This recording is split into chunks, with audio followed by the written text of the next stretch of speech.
Hi everyone, welcome back.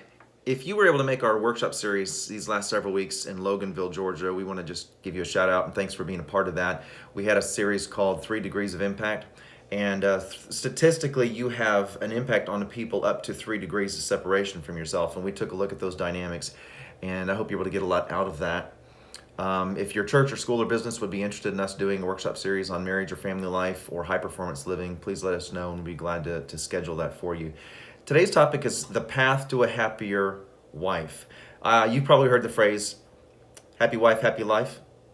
I've never really liked that phrase, and I'll tell you why. Number one, it's extrinsically motivated. I'm not crazy about putting my well being in someone else's emotional basket. And our culture seems to be very motivated on what other people think or what they don't think or what they approve of or what they disapprove of. And I just don't think it's a wise thing in a marriage to put your well being in someone else's hands because they're having a good day or not. The second reason I'm not crazy about it is because I believe that life happens for you, not to you. I think everything that you've experienced has purpose, it has redeemable value, it's worthy of reflection, it's worth analyzing to the point where you find that there's a reason that happened, and probably the harder that it is, likely it's not for you, it's for someone else. So my preference in that phrase is happy life, happier wife. Now, let me give it a bit of disclaimer here. Just because you're living your best self doesn't mean the people around you are going to necessarily take advantage of that. They may not. And that's why I don't like starting with an extrinsic motivation where someone else's approval or disapproval is the reason why I decide to do what I'm doing. I'm going to decide to do what I'm doing. I'm going to live the best version of myself. And then from that, the people around me will have the opportunity to be the greatest beneficiaries of some of those decisions. And so I encourage you to think of it in that way. Just because you're living your best life doesn't mean the people around you are going to follow suit. But I believe that if you're living your best life, that specifically your spouse will have opportunity to live a happier life. Happy life, happier wife. Let me give you 4 action steps that I think is a great roadmap to achieve a happier life that may result in other people around you, specifically your spouse, being encouraged or motivated to do the same thing. The first action step is this: seek to meet needs instead of being needy. Now, I talk to a lot of men, and most men would they'd swear they're not very needy, which is always very funny to me. It took my wife about 20 years to convince me that I was needy in various ways. And so I guess I'm going to ask you some questions here. Guys, this is for you. In terms of you saying whether or not you're a needy person. Do you need people around you to walk on eggshells? Do you need them to be emotionally disconnected or dishonest? Do you need them to put their agenda at the bottom of the list so your agenda can be at the top of the list? Do you need people who don't need to talk, don't need to solve problems, don't have any emotions, or don't have any problems at all? And if you answer just yes to one of those things, then you've got some neediness to address. And I encourage you to find a need, a particular need in your marriage, in an intimate relationship, and then begin to just meet that need and do it for a while. And you may wonder, well, what needs? Okay, so basically there are 4 needs in a marriage that I think everyone can say this is important to me. Not that there aren't others, but these are 4 big ones. People need to feel safe, valued, heard, and cared for. They need to feel safe, valued, heard, and cared for. And so my encouragement here is pick one and then do it for a while. Put it on your radar, right? 3 to 5 cards, reminders, promptings on your phones. Ask people for feedback, whether or not that's something that they see you making changes. And this is one of the metaphors that I love to use with the guys that I work with.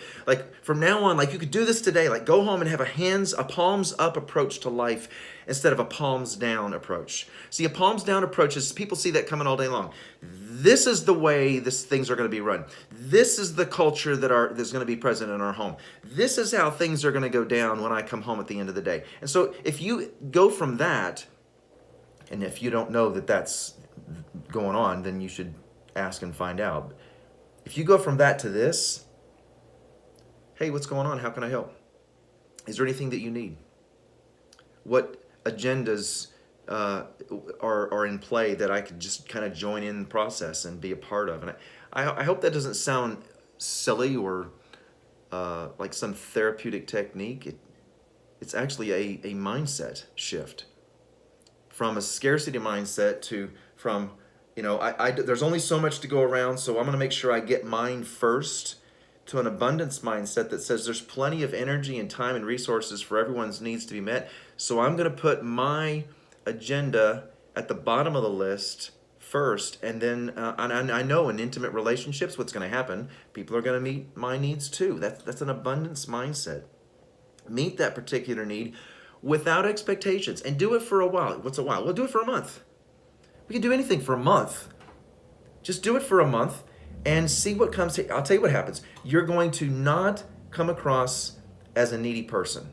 That would be a big change in a lot of people's marriages. So, action step number 2, start thinking better of yourself and stop talking so bad about yourself. A good way to do that is to make a list of your accomplishments over the last 10 years.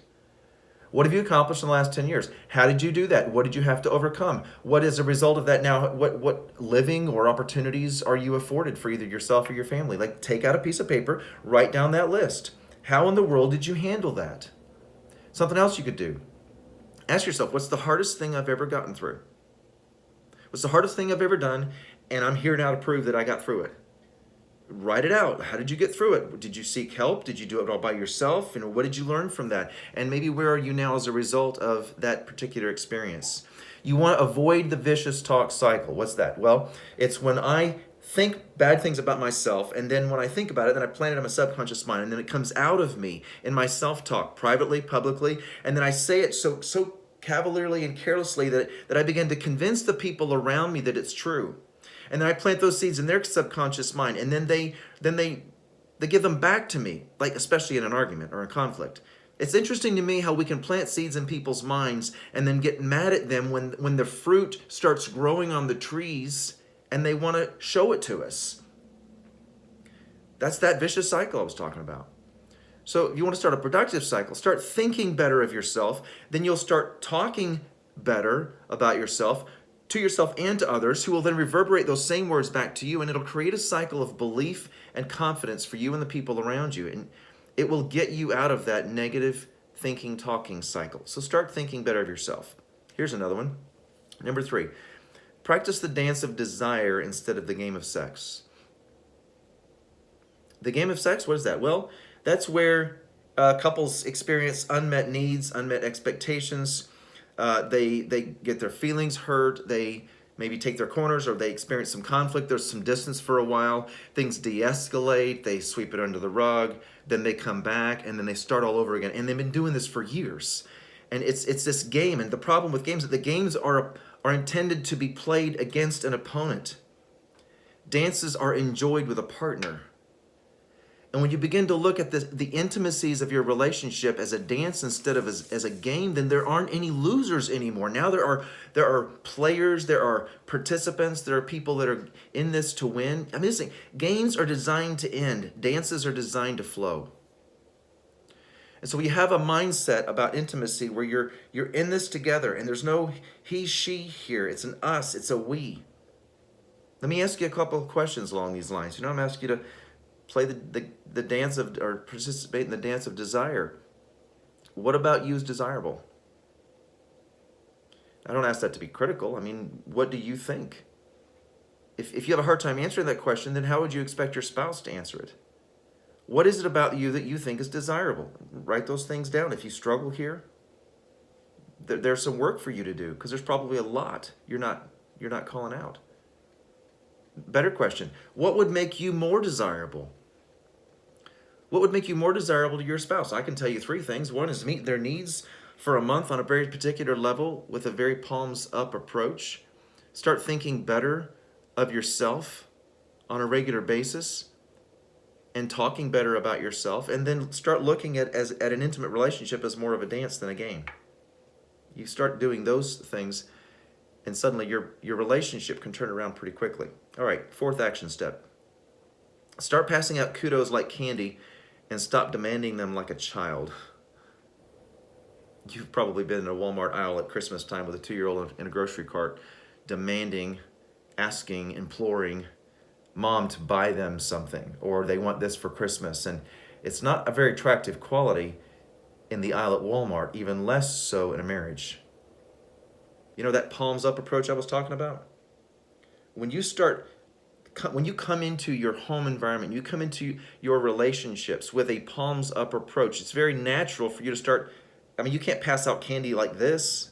You know, whenever I see somebody at a parade passing out candy, they're throwing it like this. You ever notice that? Hardly ever do you see them.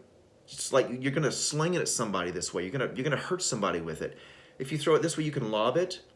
You can kind of, like, we were at a parade this last Christmas, and that's what people were doing. They were kind of lobbing candy to my 20-year-old who happened to be there in the front. It was hilarious.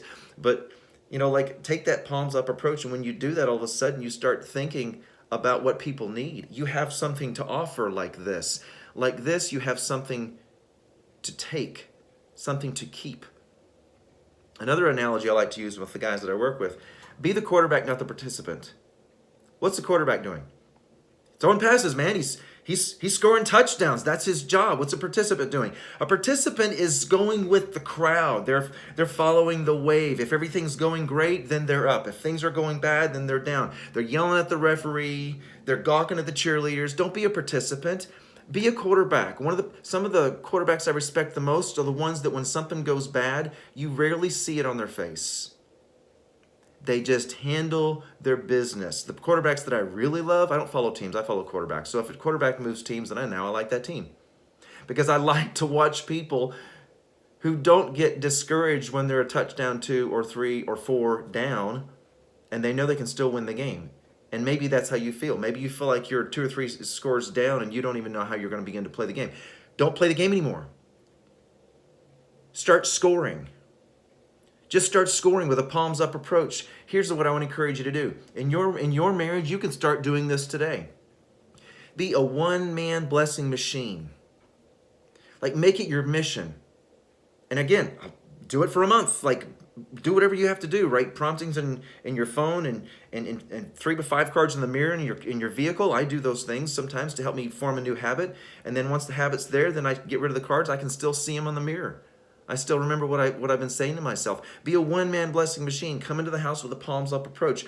Act like everyone in the house has something that they need that you have, and the only way you're going to be able to dispense it is with a palms-up approach and a desire to bless. And just start passing out kudos and encouragement.